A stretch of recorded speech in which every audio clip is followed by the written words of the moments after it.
Boa tarde, pessoal. Nós vamos aqui iniciar agora as nossas atividades em modo remoto com a disciplina de Cálculo 2, da qual, quando nós estávamos presencialmente, nós chegamos a estudar conceitos relacionados à regra da cadeia, a crescimento e decaimento exponencial e também um pouquinho sobre taxas relacionadas. Bem, o propósito desse primeiro vídeo é fazer um resgate dessas ideias, montando alguns exemplos para que todos vocês tenham recordações acerca do que foi feito até o momento em que paramos por conta desse problema que estamos enfrentando dessa pandemia. Então a ideia aqui hoje é fazer um resgate dessas ideias e montar alguns exemplos que estão relacionados aos conceitos de regra da cadeia, de crescimento e decaimento exponencial e também associando aí as taxas relacionadas.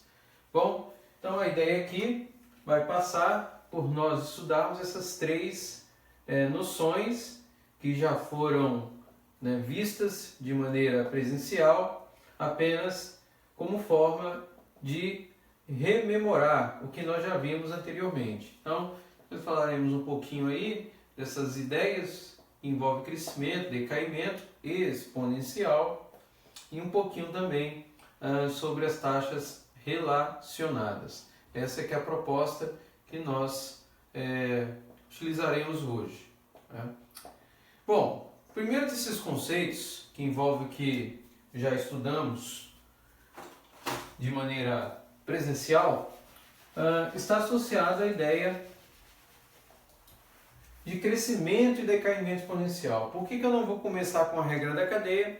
Porque dentro dos exemplos que nós teremos aí para a resolução desses conceitos, vai ser utilizada essa regra da cadeia, que, só adiantando, é uma representação do cálculo utilizado sobretudo para o uso de funções compostas, Só para rememorar um pouquinho essas ideias, imagina que eu tenho uma função do tipo y igual a raiz quadrada de x quadrado mais 5 e me é pedido que eu derive essa função. Então o que eu tenho que fazer? Normalmente o procedimento utilizado é declarar uma variável para uma função, a mais interna possível, do qual essa daqui que eu vou chamar de u é o x quadrado mais 5, e provisoriamente escreveríamos o y como a raiz quadrada de u. Nós sabemos que o u fica muito mais fácil ao derivar futuramente como u elevado a meio. Daí o processo que envolve a regra da cadeia compreende o seguinte, que eu vou derivar originalmente a minha função y em relação à variável x, ela fica constituída com uma derivada de y em relação a u pela derivada de u em relação a x. É isso que eu tenho que fazer, essa que é a nossa tarefa a partir de agora. Então, com base no que nós fizemos aqui, nós temos condições de derivar essa função. Então, fazendo isso, eu derivo o y em relação a u. Então, a derivada de y em relação a u fica escrito, usando a regra da potência, como meio vezes u elevado a menos meio. E a derivada de u em relação a x, eu derivo, vai ficar 2 vezes x. Bom, uma vez que a gente derivou essas duas funções, basta agora efetuar os cancelamentos que forem possíveis e gerar a resposta final. Cancelo 2 com 2, então meu dy, aqui no caso dy dx, que eu vou derivar, já estou derivando em relação a x, esse é o dy du e esse é o du dx, então nosso dy dx, ele vai ficar escrito como x, esse u elevado a menos meio é escrito agora como u elevado a meio, ele é retornado aqui no denominador.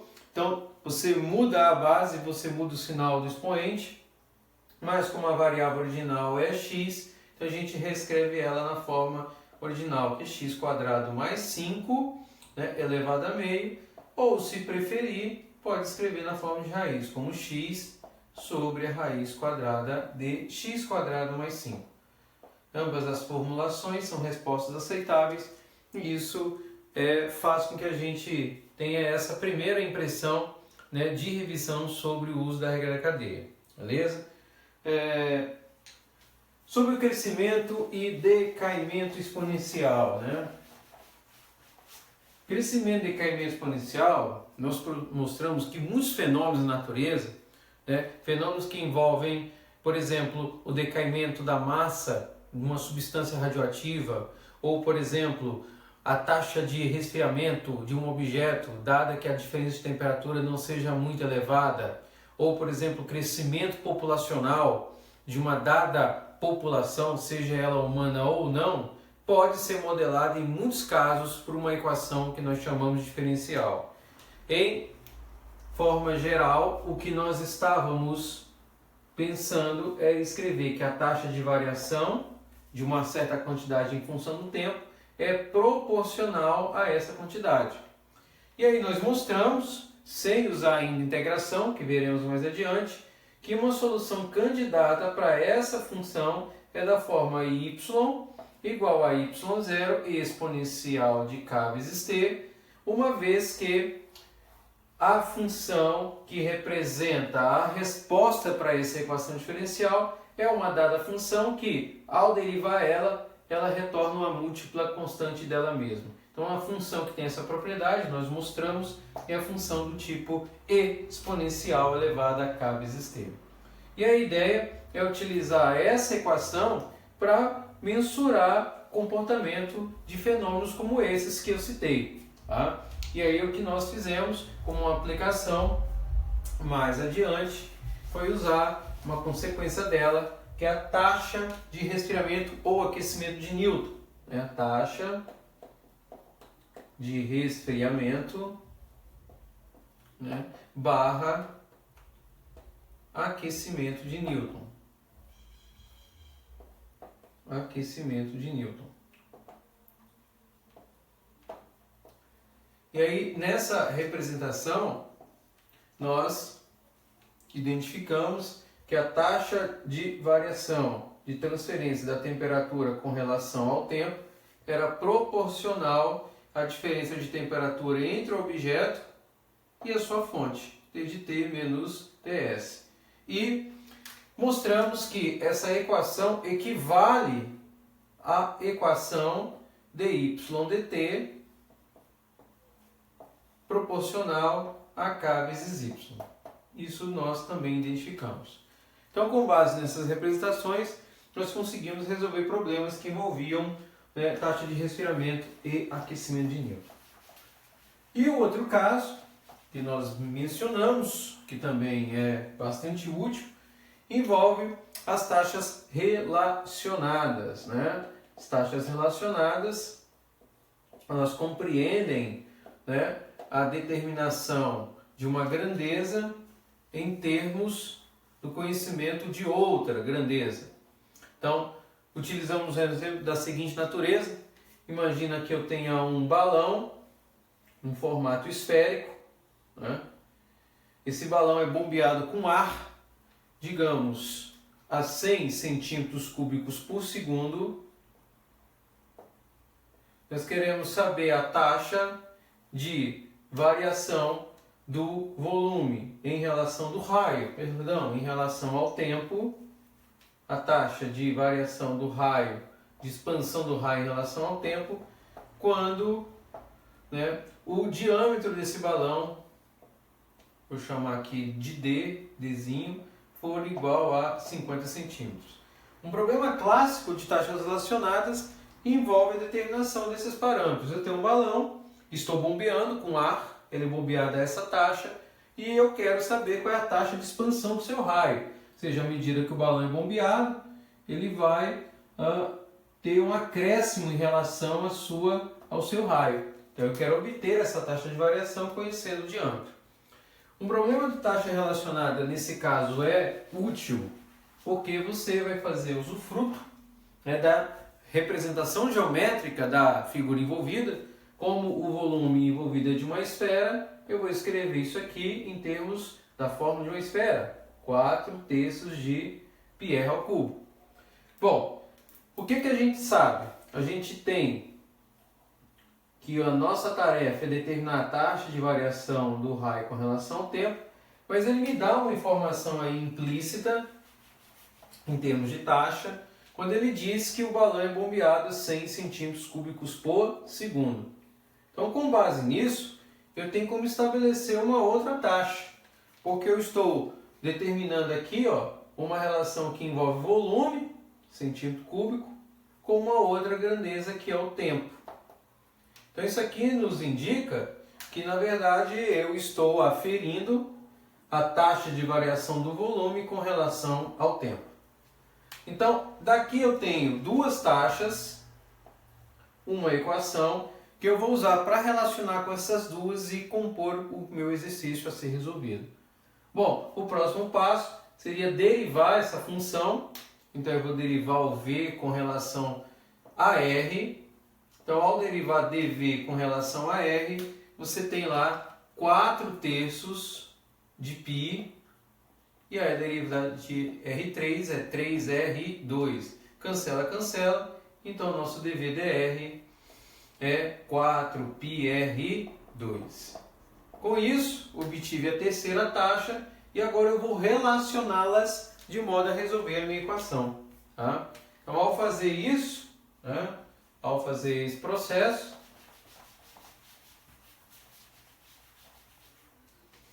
o que eu tenho agora é que eu posso representar dV/dt, que é a taxa de variação de volume com relação ao tempo, como uma compreensão de dV/dr e dr/dt. Então está aqui o porquê de já trabalhar direto com essas ideias, porque aqui você já tem uma regra da cadeia envolvida. Quando você relaciona dV/dr, dr/dt com dV/dt, você tem na verdade o uso da regra da cadeia. E aí o que eu tenho que fazer é simplesmente trabalhar com os dados e substituir na equação para que ela seja resolvida. Então, o dV/dt eu sei que é 100, o dV/dr nós acabamos de derivar que é 4πr2, e o dr/dt é a nossa incógnita, é o que eu quero saber. Bom, daqui o que eu faço é isolar esse 4πr2, ele vai passar sendo dividido lá.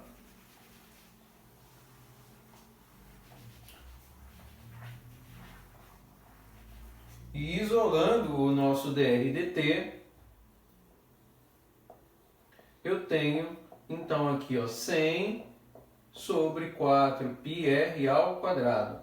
Como o diâmetro nosso é 50, então eu sei que do diâmetro que é 50, o nosso raio é 25. E daí, substituindo os dados, não há necessidade aqui, nesse momento, de fazer conversão de unidades, eu tenho 4π vezes 25 ao quadrado. Então isso aqui vai me retornar 100 sobre 25 ao quadrado, vai dar 625, e vezes 4 vai dar 2.500 π. Daqui eu posso cancelar 0 com 0, né? Cancelo 2 zeros aqui.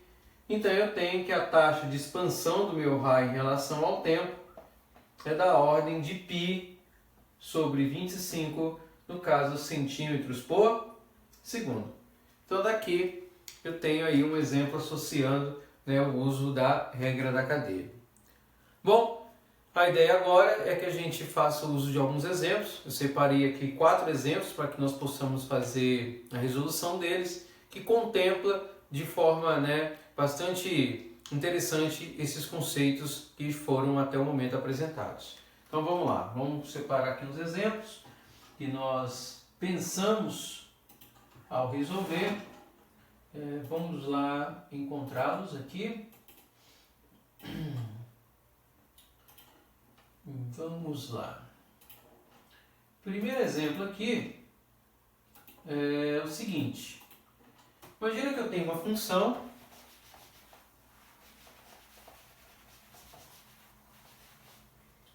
exemplo 1.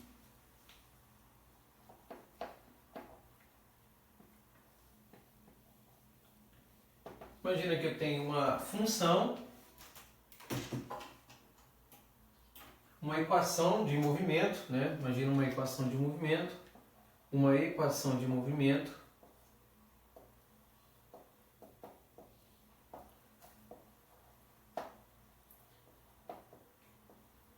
da forma, vamos lá, S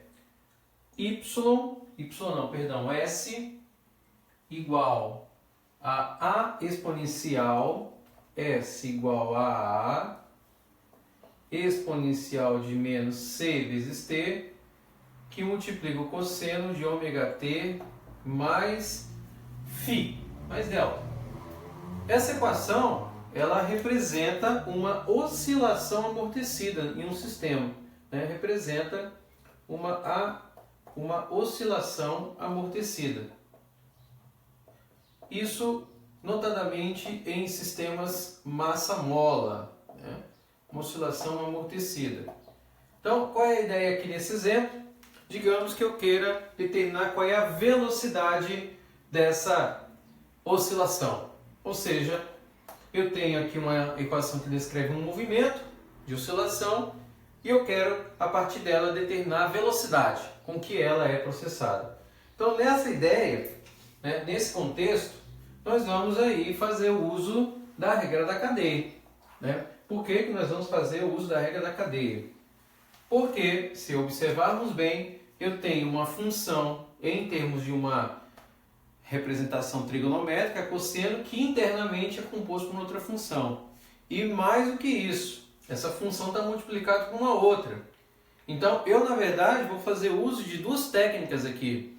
Eu vou trabalhar com a regra da cadeia, porque eu tenho uma função dentro de outra. Aqui existe também para exponencial. E como é um produto, eu vou usar a regra do produto, né? Onde o A é uma constante. Bom, nós aprendemos que velocidade é o nome dessa derivada do espaço com relação ao tempo. É isso que eu quero calcular, é o nosso S'. Então, derivar o espaço com relação ao tempo compreende nós encontrarmos o que a gente quer aí nesse exercício, que é a velocidade. Bom, dentro dessa linha de argumentação, então, ao derivar essa função, o que eu vou ter aí é o seguinte: eu repito o meu V, o meu A é uma constante, então eu posso repeti-lo, e aí eu vou aplicar a regra do produto. O que eu faço? A regra do produto, eu repito a primeira função, I menos CT, e derivo com respeito à segunda, no caso aí o cosseno de ômega t mais delta. Depois, eu repito a segunda função, cosseno de ômega t mais delta, e derivo em relação à primeira, E menos CT, e fecho tudo isso aqui. Então aqui eu estou aplicando a regra do produto. O que eu vou fazer agora? Eu vou derivar essa função e depois eu vou derivar essa função.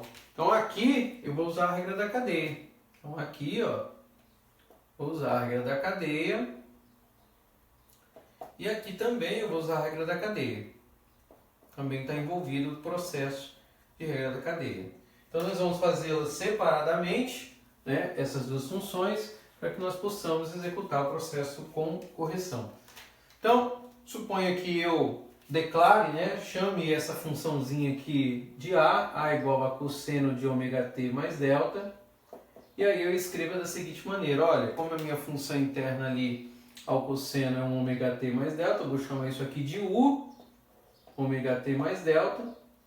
Então isso implica, né, que o meu A fique escrito como um cosseno de U. É isso que provisoriamente eu vou fazer, correto? Então daqui eu vou derivar essa função. Então, derivando essa função, que seria um dA com relação a t, então isso indica que eu vou derivar o A em relação ao U, derivado do cosseno é menos o seno de U, e eu vou derivar o U em relação a t. Como o delta é uma constante, derivada é zero, o ômega é constante, porém atrelado ao t, a derivada é ômega. Portanto, essa primeira regra da cadeia aplicada vai me gerar como resposta menos, eu vou jogar o ômega aqui na frente, seno de U, que seria o ômega t mais o delta. Então esse resultado ele vai ser substituído aqui embaixo, na próxima passagem que executarmos. E aqui eu também vou desenvolver uma outra regra da cadeia com a exponencial de menos CT. Então eu vou chamar aqui, ó, de B igual a E menos CT. Então aqui eu vou chamar de U também o menos CT, e o meu B vai ficar escrito como E elevado a U. Portanto, dessa associação aqui, a derivada agora desse b que eu criei em relação a t, corresponde à derivada exponencial em relação a u, ou seja, a própria exponencial, e a derivada de menos ct, que é menos c. Portanto, para esse processo, a regra da cadeia me retorna menos c exponencial de u, que é menos c vezes t. Então, eu vou ter esse termo sendo substituído aqui acima, correto? Então, daí nós podemos prosseguir a nossa análise fazendo as substituições que são necessárias. Então, fazendo isso, vamos apagar aqui.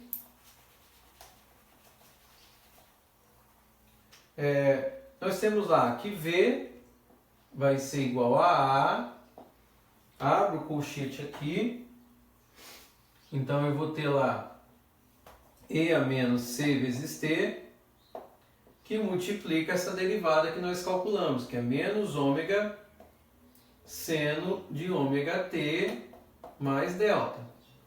Agora nós podemos apagar aqui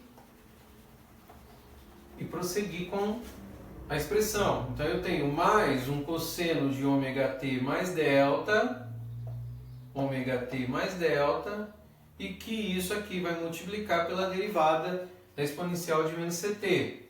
Então daqui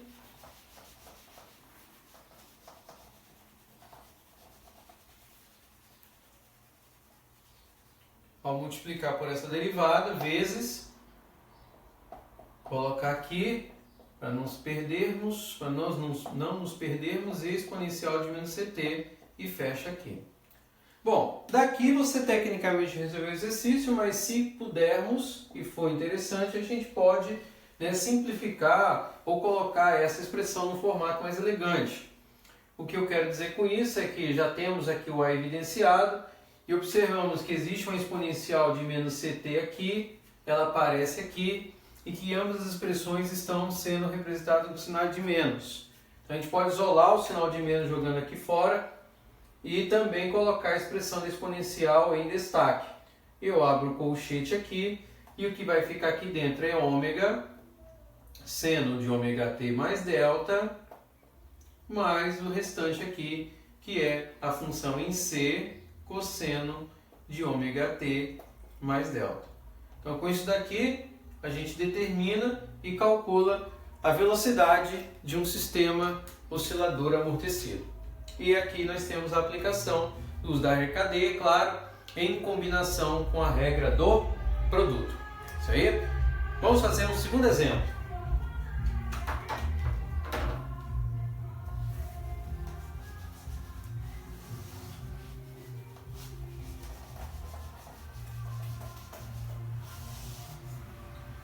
No segundo exemplo, vamos pensar aqui, pegar um outro pincel. Exemplo 2.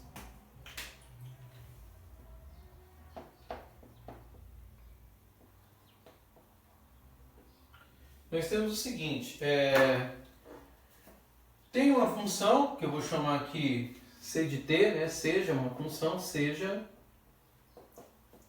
c de t uma função do tipo k, que multiplica a exponencial de menos at, menos a exponencial de menos bt, onde a, b e k são constantes dessa função, certo? Bom, a ideia aqui é dizer o seguinte, que o b é maior que o a, e essa função é utilizada para modelar a concentração de uma droga na corrente sanguínea. Ou seja, a ideia aqui é identificar essa função como sendo a função que representa esse modelo. Bom, no exercício é pedido 3 coisas.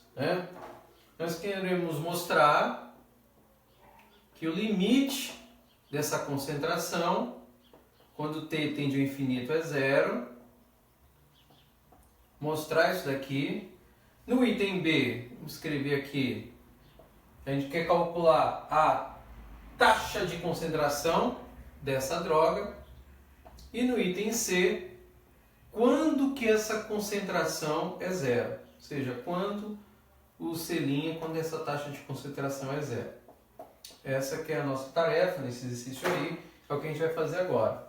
Bom, sem fazer muitas contas, o que é que a gente espera que aconteça à medida que a concentração está na corrente sanguínea?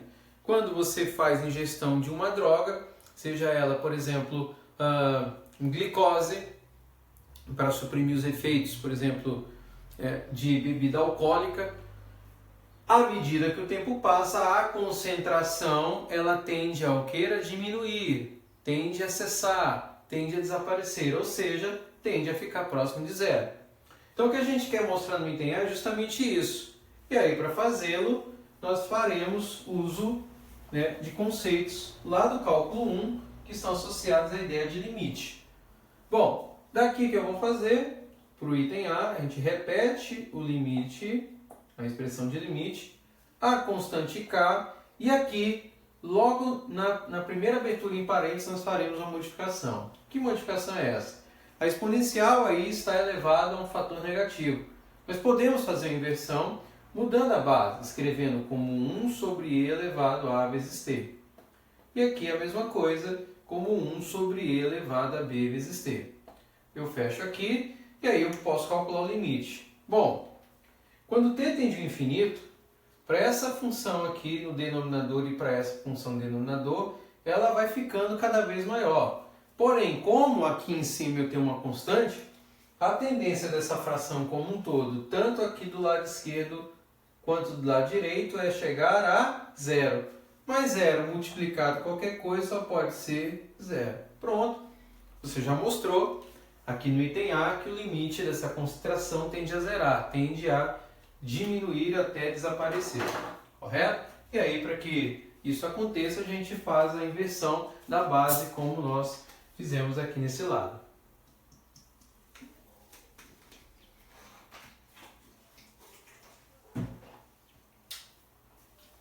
Vamos lá.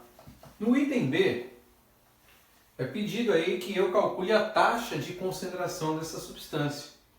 Então, como é que eu vou calcular a taxa de concentração? Ele quer que eu derive a função.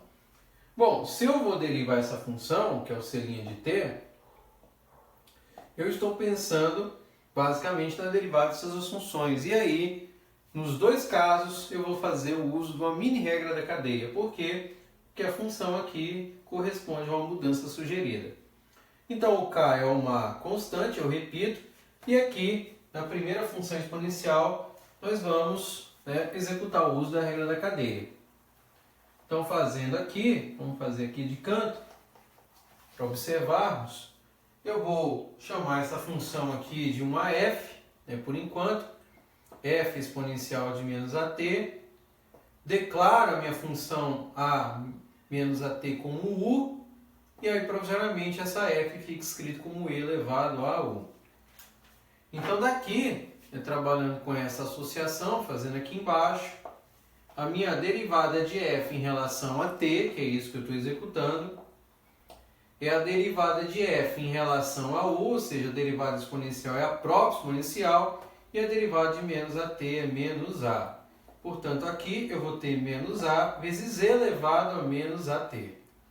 E isso corresponde à derivada dessa função. Ou seja, aqui dentro eu vou retornar com menos a vezes e elevado a menos at. E aí, se observar, é o mesmo padrão para exponencial à direita. E aí eu só preciso trocar as constantes. No lugar de a, eu vou colocar em b. Então, cuidado com o sinal. Menos com menos é mais. Então, aqui eu vou ter mais b exponencial de menos bt. E daqui eu tenho, então, a minha derivada. E aí eu tenho resolvido o nosso item B. Beleza? Achamos a concentração e fechou o problema. Isso está resolvido. No item C, o que é pedido é encontrar quando que essa taxa de concentração é nula. Ou seja, em que momento essa concentração vai cessar. Então eu vou aproveitar esse resultado do item B e resolver no item C. Então, fazendo isso, o meu processo então, envolve eu representar essa função, menos AT, mais B exponencial de menos BT e igualar a zero. Então a minha tarefa aqui é determinar o T, ou seja, quando que isso ocorre, certo? Então vamos lá, é o processo que a gente tem que resolver a partir de agora. Bom, primeiro passo é tentar isolar esse T, né? O K está multiplicando, ele vai passar aqui em zero sendo dividido, então eu já vou isolar, eu vou ter menos AT mais B exponencial de menos BT igual a zero. Daqui eu vou isolar o A em relação ao B, repito B exponencial de menos BT, o A que é negativo ele passa para cá como sendo positivo. Daqui eu posso escrever B sobre A, passo para cá sendo dividido, então eu vou passar B sobre A, e aqui eu tenho exponencial de menos AT, essa exponencial que está multiplicando vem para cá sendo dividido. Toma cuidado que eu passo a exponencial inteira, não mudo o sinal aqui. Daqui ainda dá para nós fazermos algumas adições, né? Algumas observações. E aí a observação que é feita é que como eu trabalho com uma igualdade, tanto faz escrever B sobre A como I exponencial, à esquerda ou à direita, eu vou apenas mudar e fazer uma outra observação. Eu tenho uma divisão de potência mesma base. Então, divisão de potência mesma base, eu repito a base e subtraio expoente. Então, eu vou ter menos AT, menos com menos mais, então mais BT, e aqui eu vou ficar igual a B sobre A. Por fim, para poder tirar o B o T dessa exponencial, eu utilizo o recurso que nós já fizemos, que é a passagem de ln de ambos os lados da expressão. Eu vou ter o ln na exponencial de menos AT mais BT igual ao ln de B sobre A.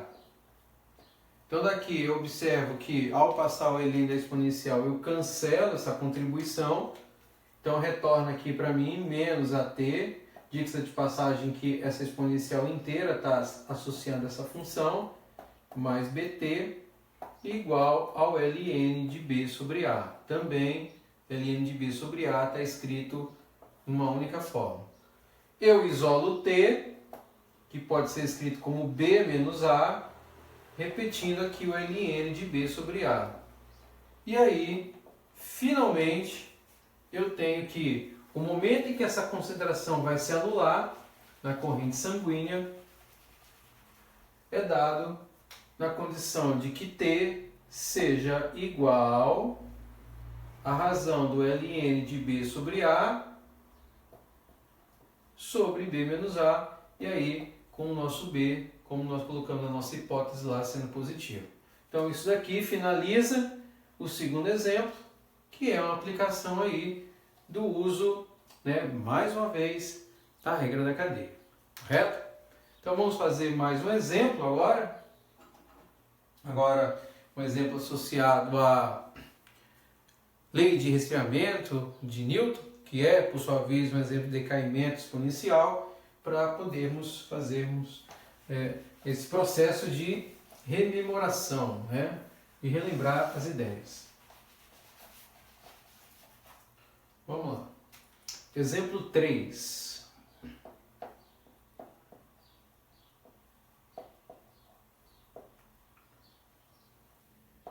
No exemplo 3, a ideia aqui é a seguinte: uma xícara de chocolate quente, né? Uma xícara de chocolate quente, uma xícara de chocolate quente. Ela está a 80 graus em um ambiente a 20 graus.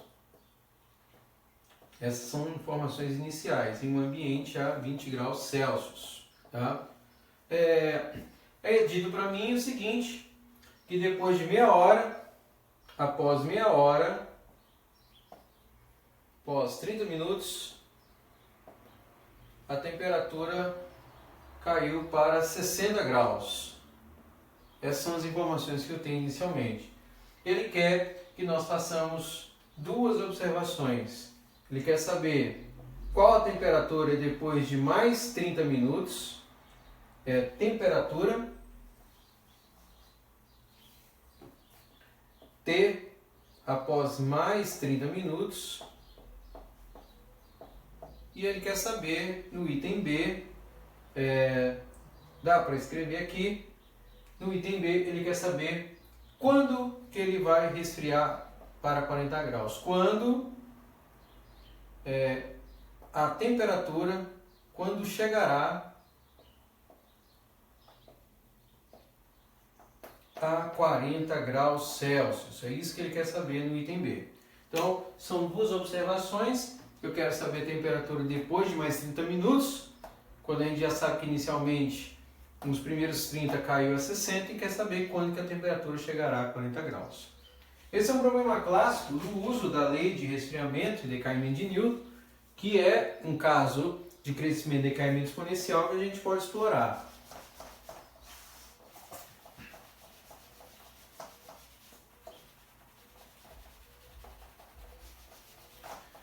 Então, o princípio básico corresponde a você trabalhar com a definição da equação, que me diz que a taxa de transferência da temperatura em relação ao tempo é proporcional à diferença de temperatura entre o objeto e a sua fonte. Claro, diga-se de passagem, quando essa temperatura não é muito elevada, essa diferença.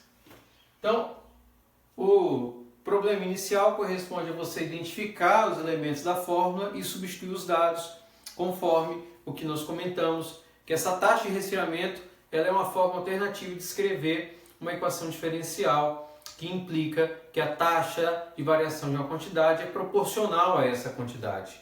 Então nós temos inicialmente o seguinte, que a temperatura da xícara era de 80 graus, eu vou colocar isso como T0. O ambiente no qual essa xícara está resfriando é o nosso TS, temperatura do invólucro do meio. Ele menciona que após meia hora, ou seja, depois de 30 minutos, a temperatura chegou a 60 graus. E aí, a tradução dos dois itens que ele quer que nós calculemos é o seguinte. Ele quer a temperatura depois de mais 30 minutos, ou seja, T 60, 30 mais 30. E aí, no item B, esse é mais interessante ainda, quando que a temperatura chegará a 40, ou seja, quando Tzinho a temperatura vai chegar a 40 graus Celsius. É isso que a gente quer saber, é isso que a gente precisa desenvolver esse exemplo para poder resolver. Vamos lá.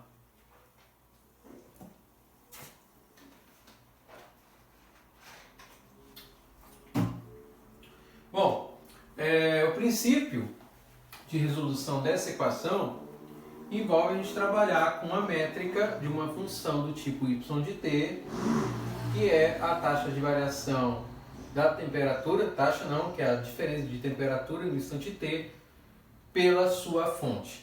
E com base nessa informação, nós vamos construir o modelo da equação diferencial para esse caso.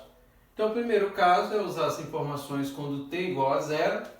Então, y de zero é igual a t0 menos ts. E aí nós vamos fazer essa mudança. Então, o y0 então vai ficar escrito como t0, que é 80, menos o ts, que é 20. Portanto, y0 é igual a 60. Dessa forma, nós já temos o valor do y0. Então, o modelo que permite que a gente escreva a equação diferencial é o modelo que nós já vimos presencialmente lá no passado, que é uma função do tipo y de t igual a y0 e a kt. Nosso objetivo ao encontrar esse modelo é determinar o y0, acabamos de fazer, e o valor do k. O k é uma constante de decaimento ou crescimento. Como a xícara de café está resfriando, nós esperamos que esse k que vai ser obtido agora seja um valor o quê? Negativo. É o que a gente vai fazer. Então, usando a mesma equação, y de t, t de t menos ts, nós vamos fazer o processo de obtenção dele. Então daqui, o que vai acontecer? Eu tenho o y de 30, outra informação que eu tenho, que é o t de 30 menos o ts. Então daqui y de 30 vai ser igual a t30, que é 60, e o ts, que é 20. Portanto, o y de 30 é igual a 40. Então, sendo o y de 30 igual a 40, agora eu tenho um modelo pronto para ser substituído e calculado. É o que a gente vai fazer agora.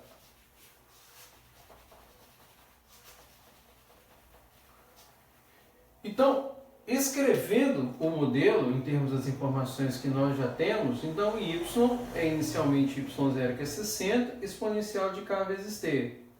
Mas para encontrar o k, nós precisávamos calcular esse dado. Então, o que eu vou fazer? Eu vou usar essa informação e substituir aqui nessa forma. Então, aqui eu vou ter y de 30 igual a 60, exponencial de k vezes 30, e isso tudo é igual a 40. Daqui eu posso observar que 0 e 0 é cancelado. Então, daqui eu tenho que a minha exponencial de k vezes 30, ou 30k, é igual a 4 sextos. Que, se eu quiser, também posso escrever como 2 terços, simplificando.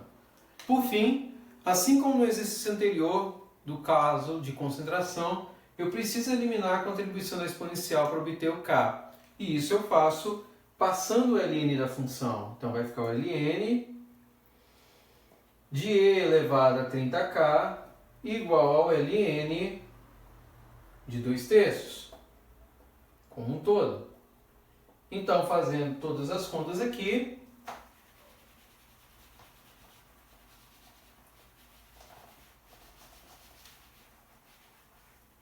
nós temos que ln de e é 30k, cancelando a contribuição do ln com a exponencial, e aqui eu tenho o ln de 2 terços. Bom, finalmente eu isolo k, escrevendo ele como a razão do ln de 2 terços por 30, e daqui eu vou obter um valor.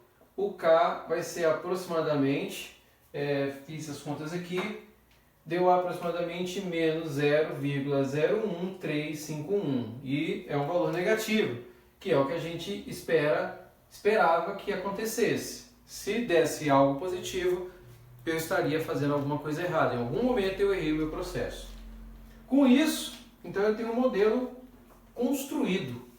Então o nosso modelo construído é um y0, que é o 60, exponencial dessa contribuição 0,01351 vezes t. Esse aqui é o nosso modelo, que agora vai ser utilizado para resolver o item A e o item B. Correto? Então vamos lá.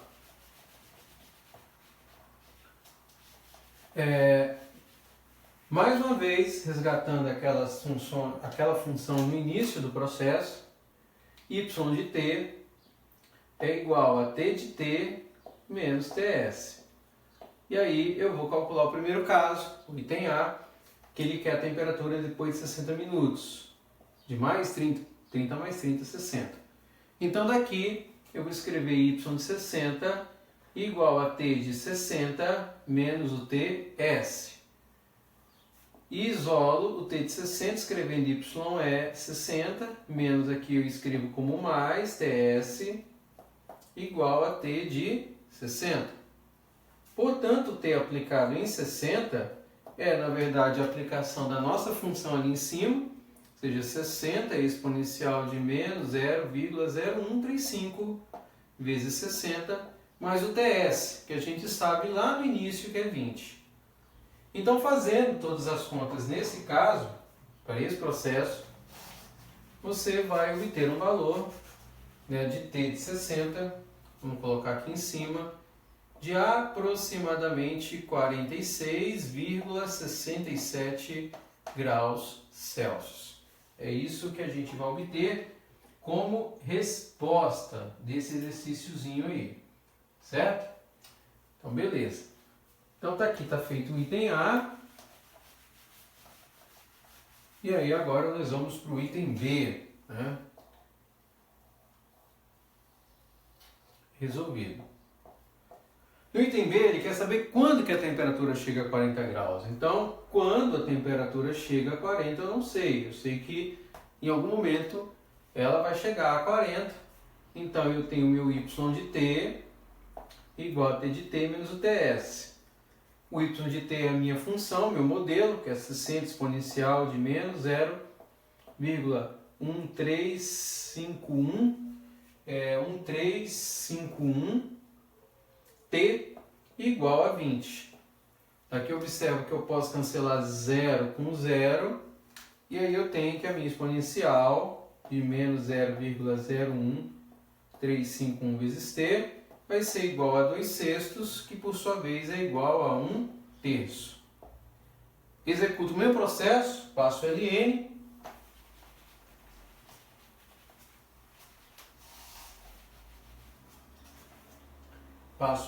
então vai ficar ln da exponencial de menos 0,01351t igual ao ln de 1/3. Daqui eu vou cancelar o meu ln com a exponencial. É isso que eu vou executar. No cancelamento, então, vai aqui embaixo menos 0,01351 vezes t e o meu ln de 1/3, que eu já tenho aqui. Que eu posso, se porventura quiser, escrever na forma de uma propriedade, que é o ln do quociente e o ln da diferença. Então, ln de 1 menos ln de 3. O ln de 1, por definição, é igual a quanto? A 0. E aqui eu sei naturalmente que o meu exercício está correto, porque t vai ser igual à razão do ln de 3 pelo valor 0,01351, uma vez que menos com menos vai ser cancelado, dá mais. Então, executando todos os cálculos aí, você vai apresentar um t aproximado aí de 81,3 minutos. E isso aí finaliza o nosso exemplo 3, o nosso exemplo sobre crescimento e decaimento exponencial. Beleza? Vamos fazer mais um exemplinho agora, aí agora associando, né, a ideia lá das taxas relacionadas. Vamos lá. Vamos fazer mais um exemplo.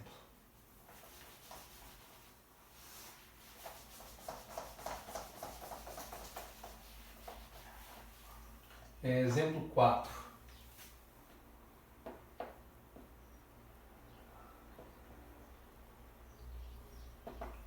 Nesse exemplo, vamos separar aqui, nós temos o seguinte: imagina que você tem um copo de papel, é um copo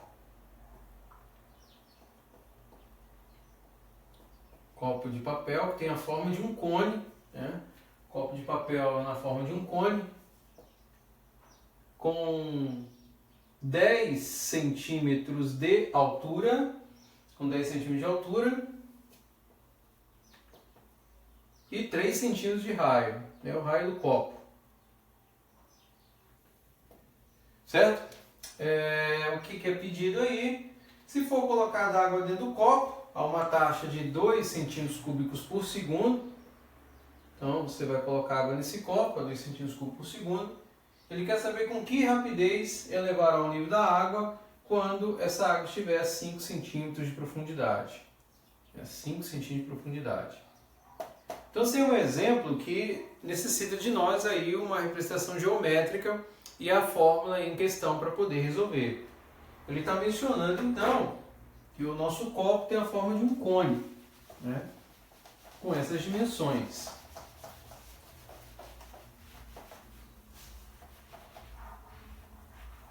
Então, ele está pensando num copo que tem esse formato, um cone, certo? Que possui 10 centímetros de altura,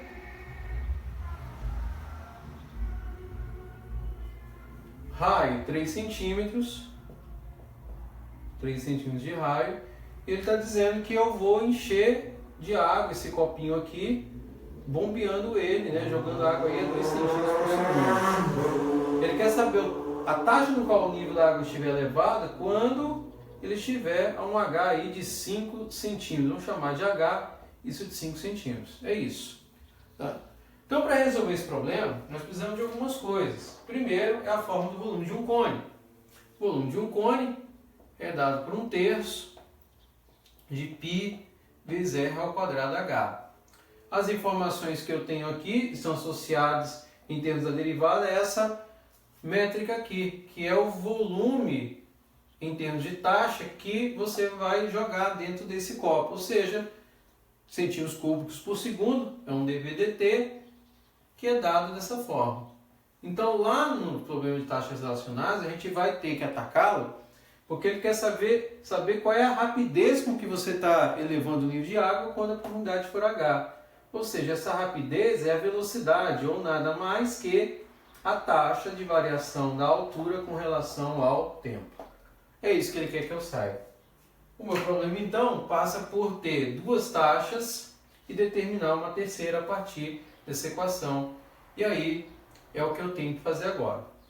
Cuidado que eu tenho que tomar em relação ao exemplo lá do balão, é que lá o volume é uma função de apenas uma variável, aqui ele é função de duas variáveis. Então o volume aqui é função do raio e da altura, então eu tenho que arrumar uma maneira de eliminar uma dessas variáveis.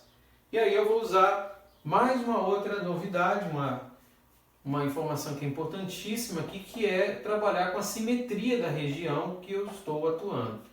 Então qual é a ideia? Se eu passar aqui, ó, pela seção transversal desse cone uma reta, o que eu vou gerar aqui, ó, é uma região que compreende o quê? Um triângulo retângulo, na verdade dois triângulos retângulos. Um que está associado a essa contribuição do raio, ou seja, ele tem dimensões de 10 de altura e 3 de raio, e claro, essa contribuição está associada a um R e um H. Então daqui, usando a técnica da semelhança de triângulos, por semelhança, eu posso escrever o seguinte, né, fazendo aqui.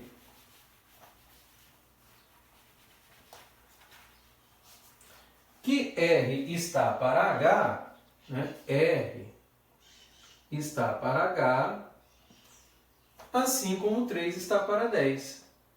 Posso fazer isso.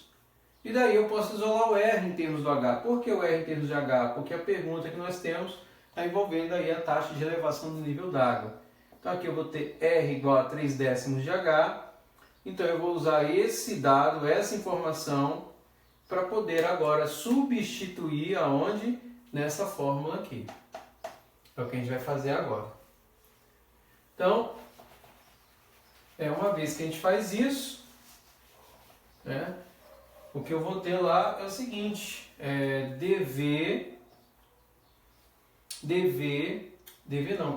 V, isso a gente vai fazer depois, V vai ser igual a 1/3 de π, no lugar do R eu vou substituir por 3, H sobre 10, isso tudo vai ficar escrito ao quadrado e multiplicar por H.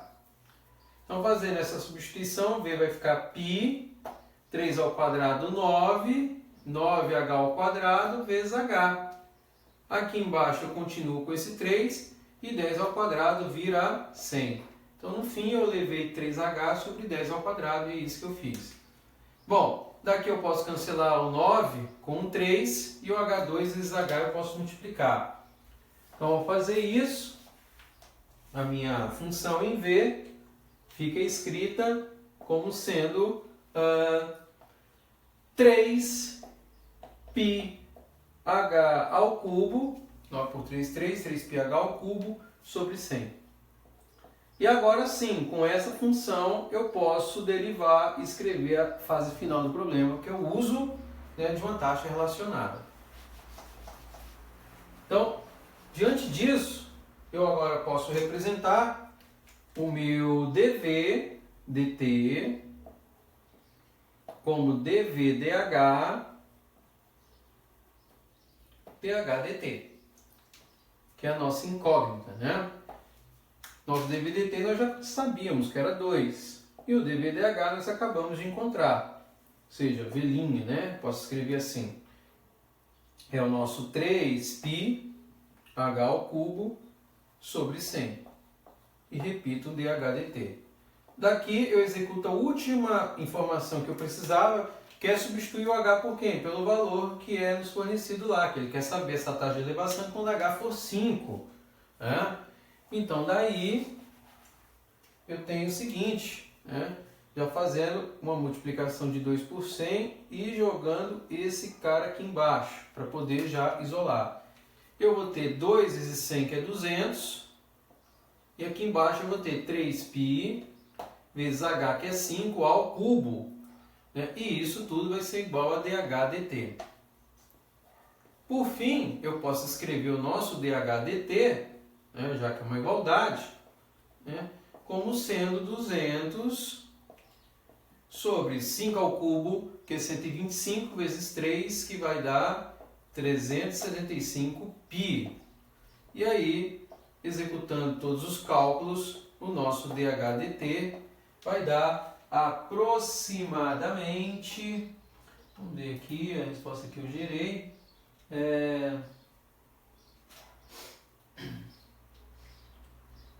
aqui eu cheguei no valor de 8, né, porque isso aqui dá para dividir por 25, 8 sobre 9 π centímetros por segundo. E aí, com isso, eu fecho as minhas representações que envolvem, né, um resgate desses conceitos, né, os conceitos que estão atrelados aí à regra da cadeia, crescimento e decaimento exponencial e também o uso, né, das taxas relacionadas. Então, com isso, a gente fecha esses exemplos e temos aí tudo resolvido, beleza? Muito obrigado. Se curtiu, dá aquele joinha. Muito obrigado, tamo junto. Valeu!